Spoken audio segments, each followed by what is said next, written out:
কোরবানি মাংস 3 ভাগ করার নিয়ম ইসলামে আছে কিনা? 3 ভাগ করা অবশ্যই আছে। কোরআনে কারিমে আল্লাহ তাআলা বলেছেন ফাকুলু মিনহা ওয়া আত'ইমু আল কানিআ ওয়াল মু'তার। অন্য আয়াতে বলেছেন ফাকুলু মিনহু ওয়া আত'ইমুল বাঈস আল ফাকির। কোরবানির পশুর গোশত তোমরা নিজেরা খাও এবং অন্যকে দাও। অন্যকে দাও এখানে আল্লাহ তাআলা 2 ভাগ করেছেন। কিছু আছে তারা সচ্ছল, আত্মীয়স্বজন অভাবী না, আত্মীয়স্বজন প্রতিবেশী এদেরকে আপনি দিলেন উপহার উপঢৌকন হিসাবে। আবার যারা দোস্ত গরিব অভাবী তাদেরকে দিলেন। তাহলে 3 ভাগ করার জন্য নির্দেশনা দেওয়া হয়েছে। এটাকে মুস্তাহাব বলেছেন উলামা ইকরাম। এটা ফরজ বা ওয়াজিব না। কেউ যদি 2 ভাগ করে, 1 ভাগ খাইলো আর 1 ভাগ দান করে দিল, অথবা কেউ বেশি ভাগ রেখে দিল, অল্প সংখ্যক দান করলো, অথবা বেশি ভাগই দান করলো, সামান্য রেখে দিল, এর সবগুলোই জায়েজ আছে। কারণ এই 3 ভাগ করাটা ফরজও না, ওয়াজিবও না।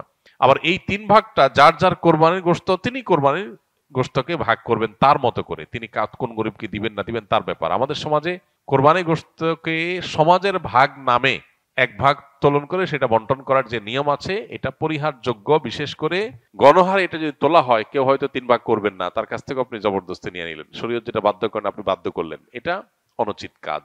হ্যাঁ, যদি কেউ এরকম উদ্যোগ নেয় যে স্বেচ্ছায় যারা ইচ্ছা তারা দিতে পারেন, আমরা গরিবদের কাছে সুষম বন্টন করে দিব, এটা প্রশংসনীয়। এরকম হতে পারে, স্বেচ্ছায় দেওয়ার ব্যবস্থা থাকলে সেটা ঠিক আছে। কিন্তু বাধ্যতামূলকভাবে সামাজিকভাবে সমাজের ভাগ বলে উঠাই নিয়ে আসা, কেউ নিজের অনিচ্ছা সত্ত্বেও যদি দিতে বাধ্য হয় তাহলে সেটা নাজায়েজ হবে। কারণ নবী সাল্লাল্লাহু আলাইহি ওয়াসাল্লাম বলেছেন লা ইয়াহিল্লু মালু মুসলিমিন ইল্লা বিতিবি নাফসি। কোন মুসলমানের সম্পদ তার মনের সন্তুষ্টি ছাড়া সেটা গ্রহণ করা বা সেটা দখল করা এটা জায়েজ নয়, ভোগ করা জায়েজ না। বিধায় কোরবানির গোশত যিনি কোরবানি দিয়েছেন তাকে আল্লাহ তাআলা দিয়েছেন, এটা তার।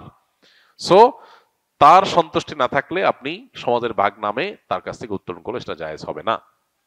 তিনি হয়তো তার কোনো আত্মীয় স্বজন গরিব, তাকে একটু বাড়ায় দিবেন, আপনার সমাজের ভাগে নিয়ে আপনাদের মতো দিবেন, তো এটা তো তার অধিকার খর্ব করা হলো, এটা উচিত নয়। কত টাকা থাকলে কোরবানি বাধ্যতামূলক? কোরবানি আসলে অনেক ইমামদের মতে ওয়াজিব, সেটা বাধ্যতামূলকই বলা যায়।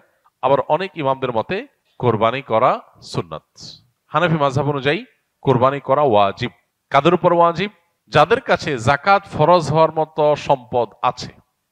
সেটা 1 বছর যদি নাও হয়, সম্পদের বয়স যদি 1 বছর নাও হয়, যাকাত দেওয়ার জন্য 1 বছর বয়স হইতে হয় সম্পদের বয়স, কিন্তু কোরবানির জন্য 1 বছর বয়স হওয়া লাগে না। এটা হলো যাকাত এবং কোরবানির মধ্যে পার্থক্য।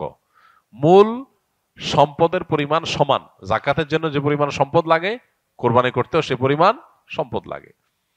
এখন 83 বা 85 গ্রাম, বা আমরা রূপায় ভরিতে বললে 52.5 ভরি রূপার মালিক অথবা রূপা কেনার মতো টাকা কারো কাছে থাকলে তারপরে হজ, তারপরে কোরবানি আবশ্যক বা ওয়াজিব।